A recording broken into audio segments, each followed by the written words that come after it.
Hello again and welcome to The Luxury of Choice, a B2B sales and business podcast brought to you by the training team of George James Limited. My name is Steve Vaughan. I'm a senior sales trainer at George James and I'm also the host and producer of this podcast. And today I've got my two colleagues, Jonathan Cooper and Christian Valter, with me today. And Jonathan's in his home office and Christian, I can see, is in his car right now. So guys, how are you both? How are things? Yeah, good, thanks. Yeah, don't know where Q1's gone. It's flown by, isn't it? Yeah. But that just vanished. Yeah, just going really well. Had a very good start to the year. Lots of really good things happening. So, can't complain.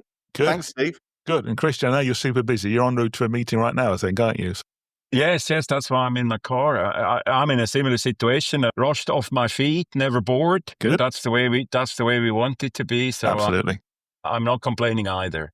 Yeah, no, nor me. Busy too as well. But as always, we could always be busier. So, but no, it's been a good start of the year, I think, for all of us. And it's obviously an interesting time in the world right now. But we won't go into any sort of geopolitical discussions today. We'll keep that one for another day. But what we are going to look at today is feedback.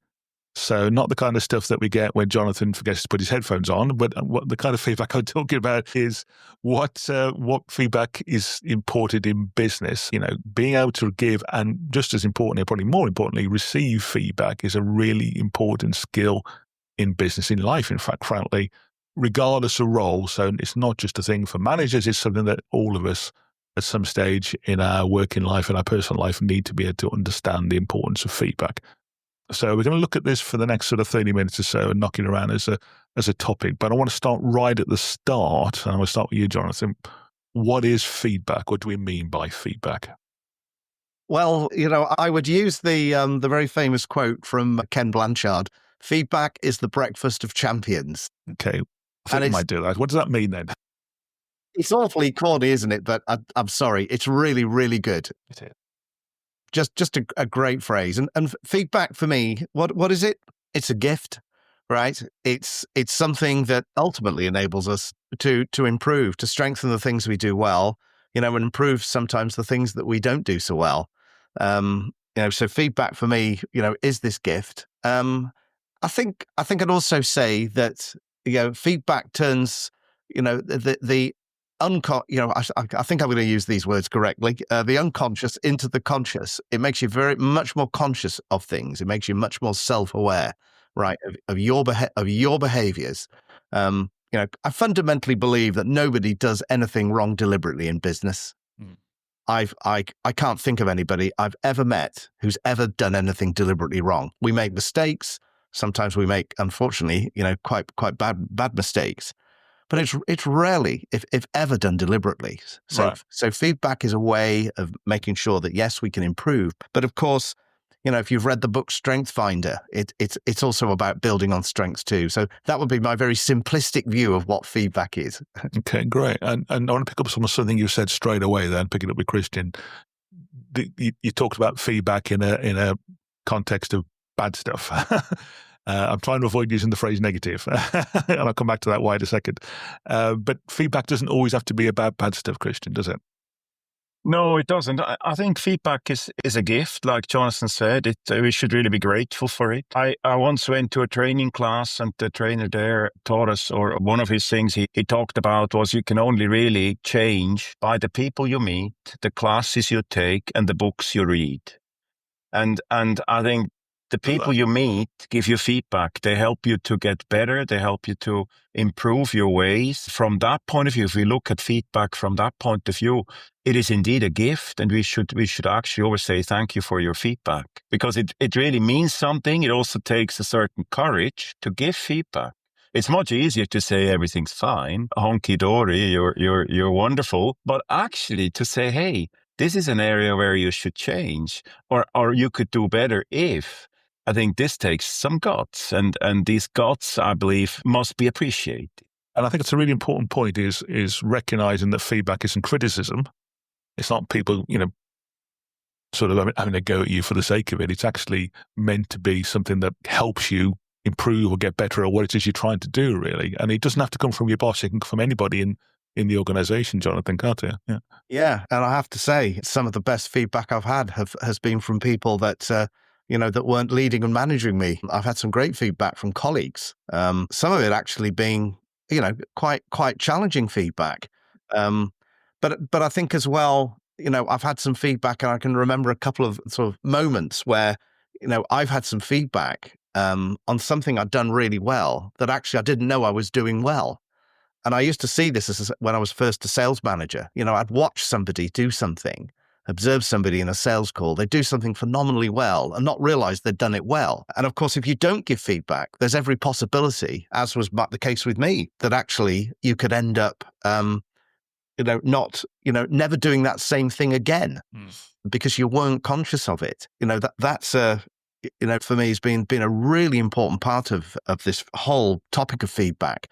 Making people conscious of what they do well, getting them to repeat it. You may observe a behavior which, is really, that you really want to see people build on, strengthen, repeat. And the only way really of achieving that is by giving feedback. Yeah, right. There may be some undesirable behaviors we'd love to fix and we'd develop. Again, as I go back to what I said earlier, we don't do anything deliberately wrong. We do things with the best of intention.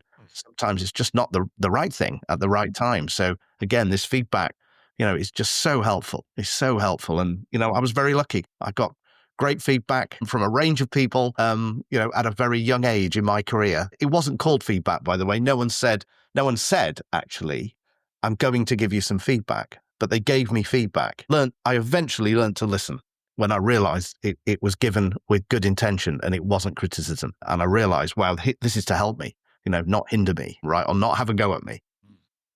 And that I think it's always the challenge when you're a little immature or new to business, that it could be seen as that. Yes. So, but anyway, I'll be quiet because I could just carry on talking right the way. We'll give you some feedback on that later.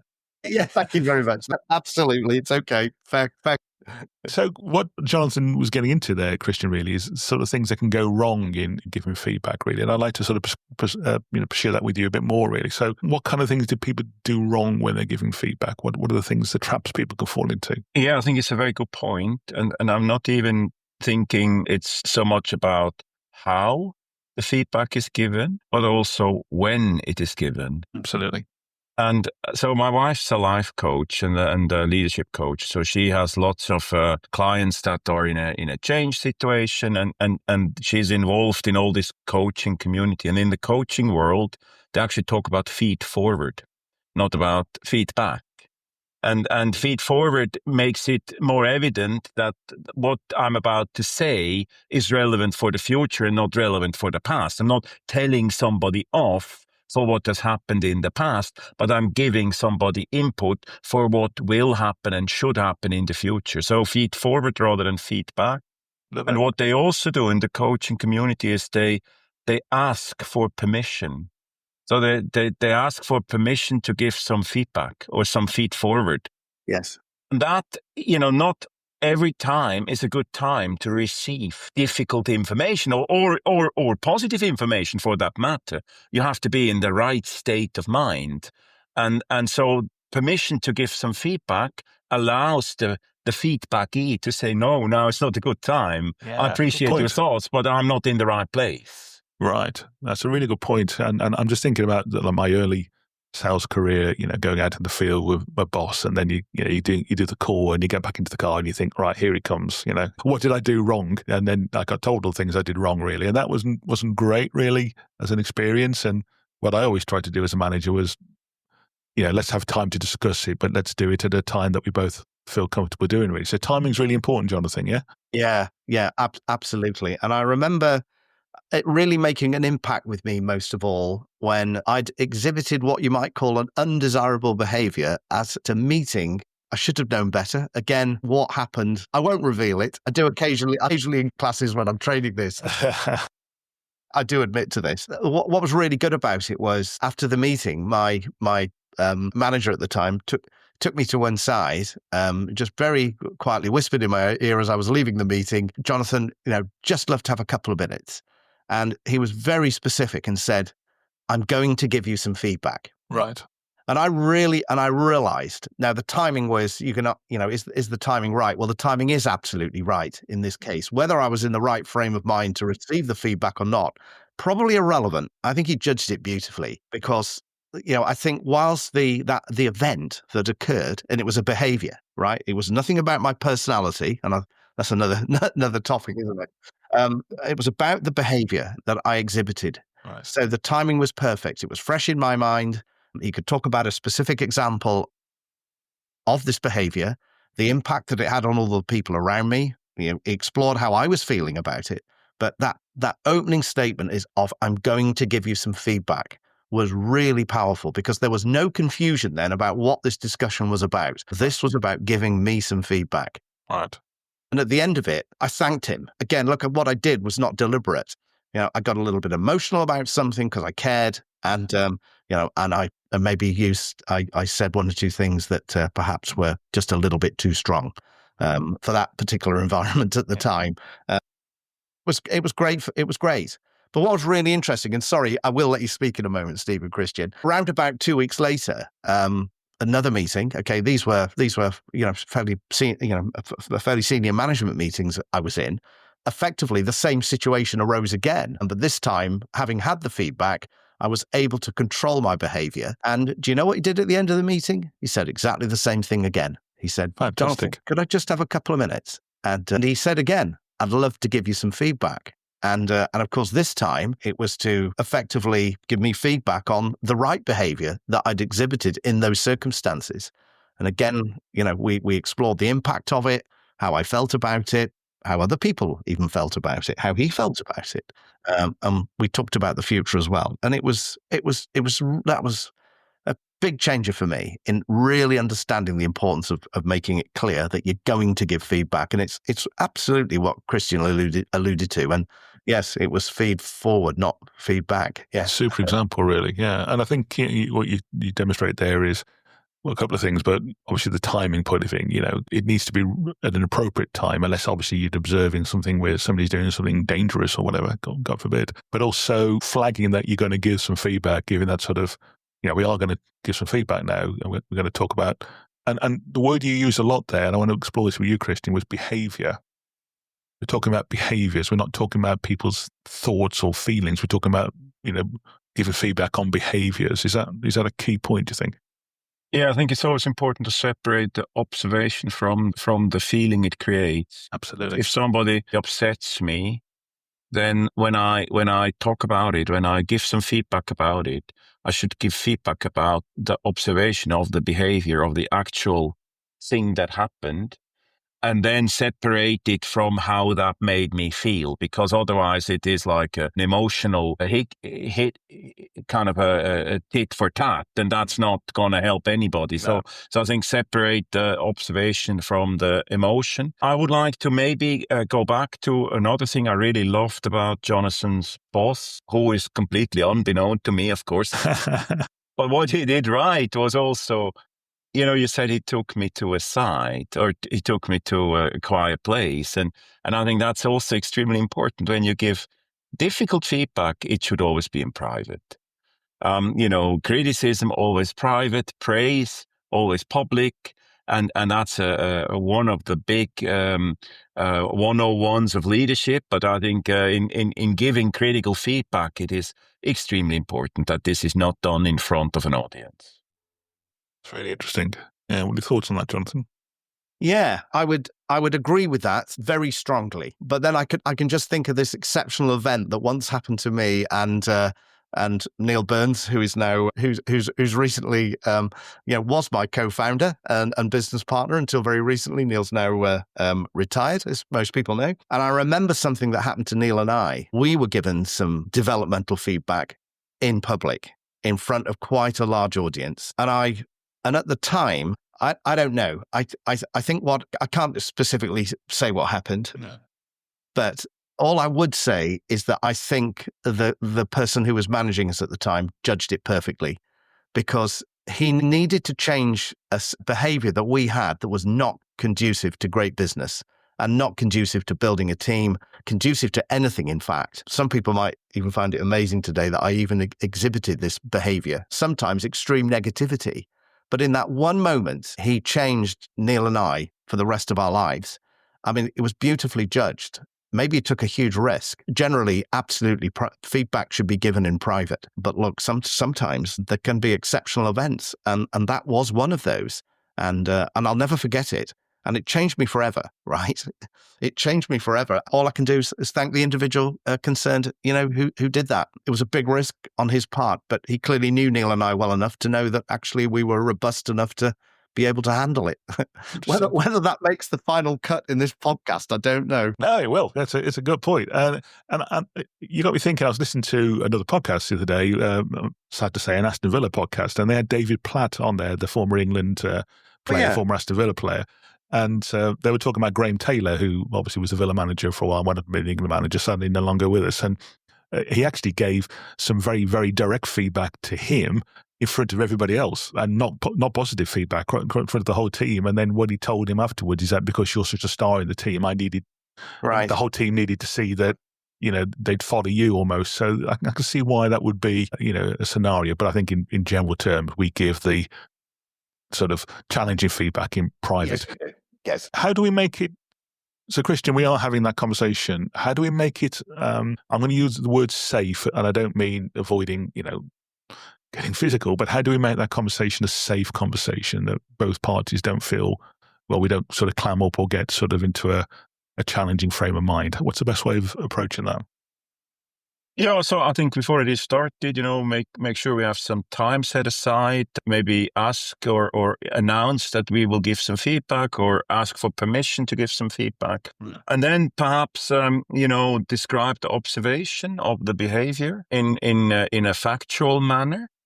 Describe why this isn't acceptable, maybe from how it makes other people feel. If you're negative, maybe that has a contagious effect, or is not conducive to a good team, etc., etc. So describe how the behavior makes you feel, or makes the team members feel, or affects the outcome, the problem, and then state what you need, what you want, and ask for some clear changes. Make some requests for some clear changes for the future.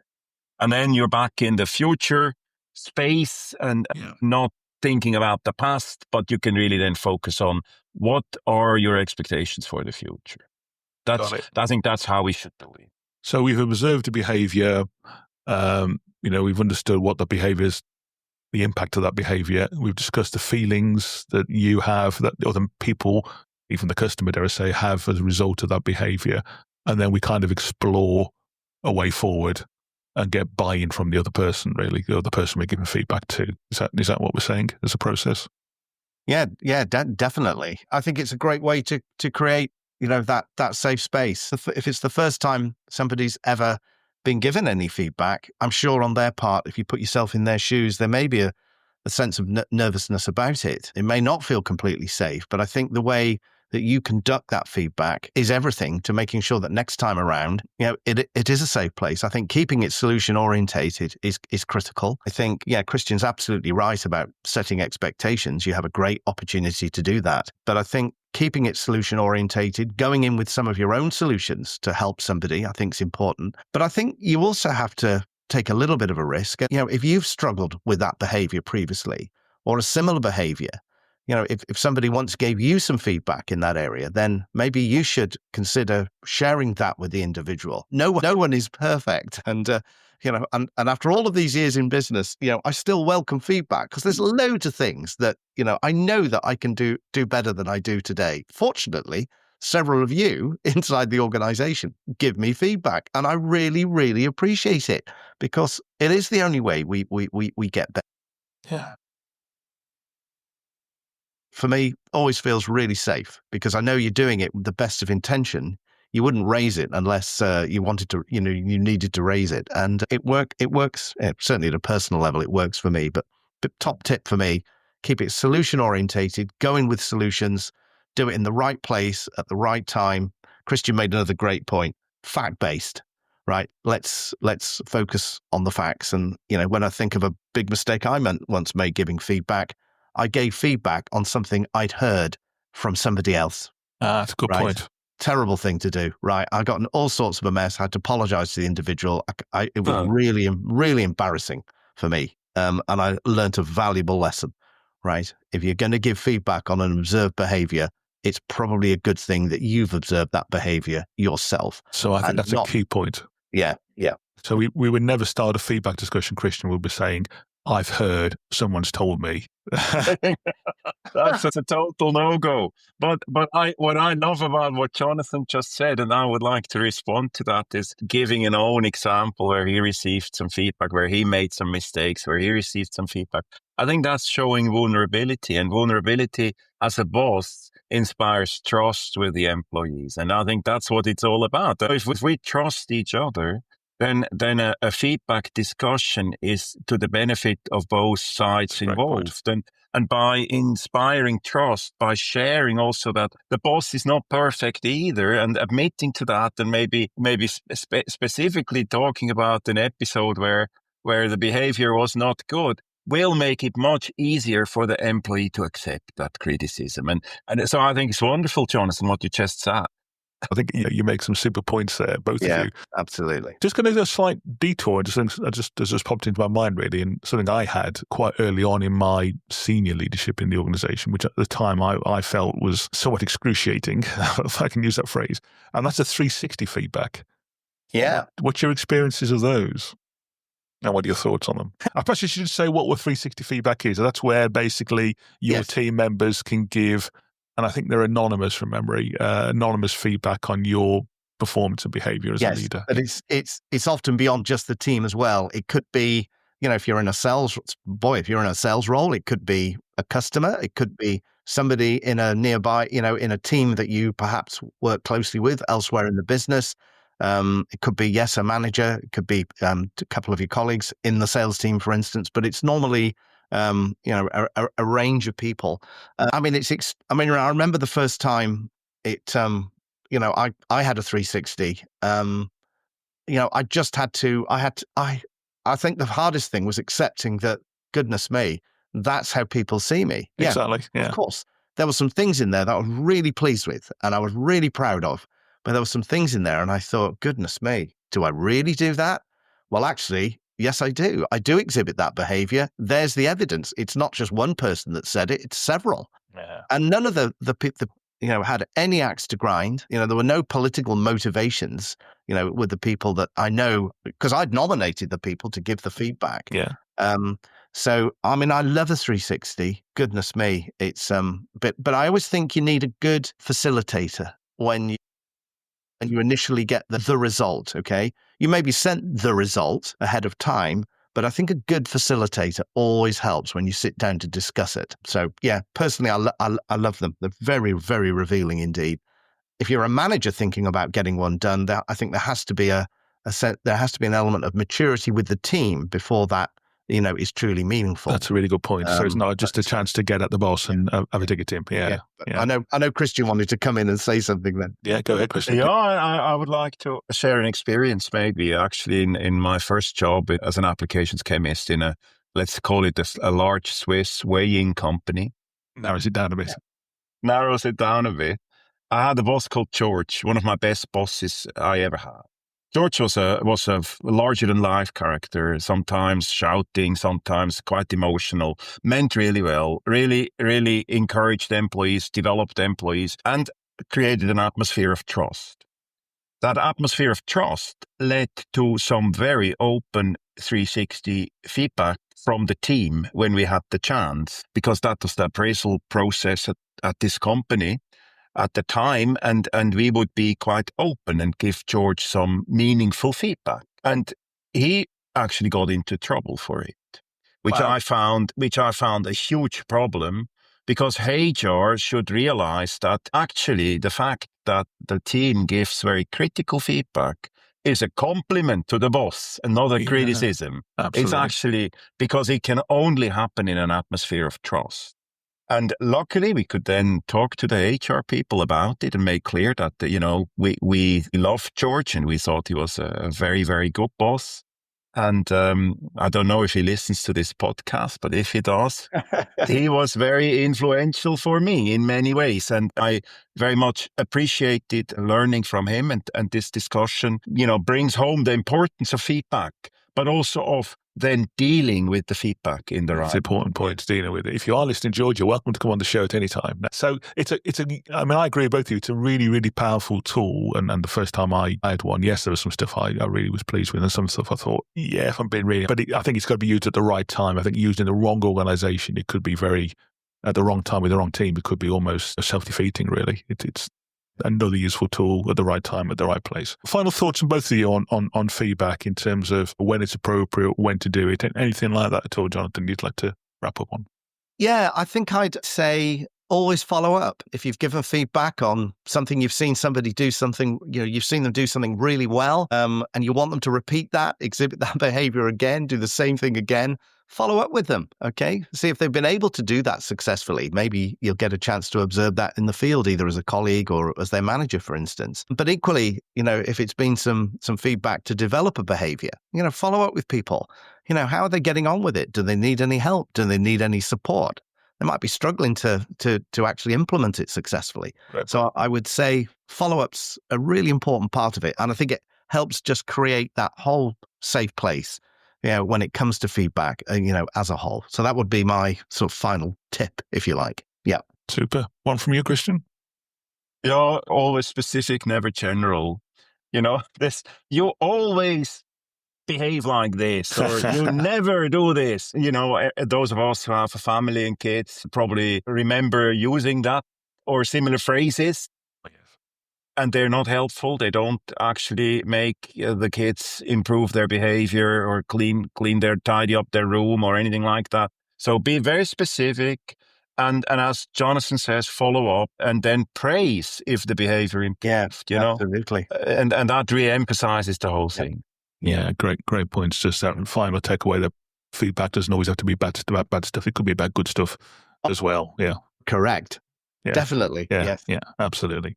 Christian, Jonathan, thank you both very much for your time today. If you are planning to give some feedback to a colleague out there in the field, dear listener, then I hope that's been useful for you. If you'd like to give us some feedback, we'd love to have some from you. You can contact any of us through our LinkedIn accounts or our emails if you know us personally. There is an email account for the show.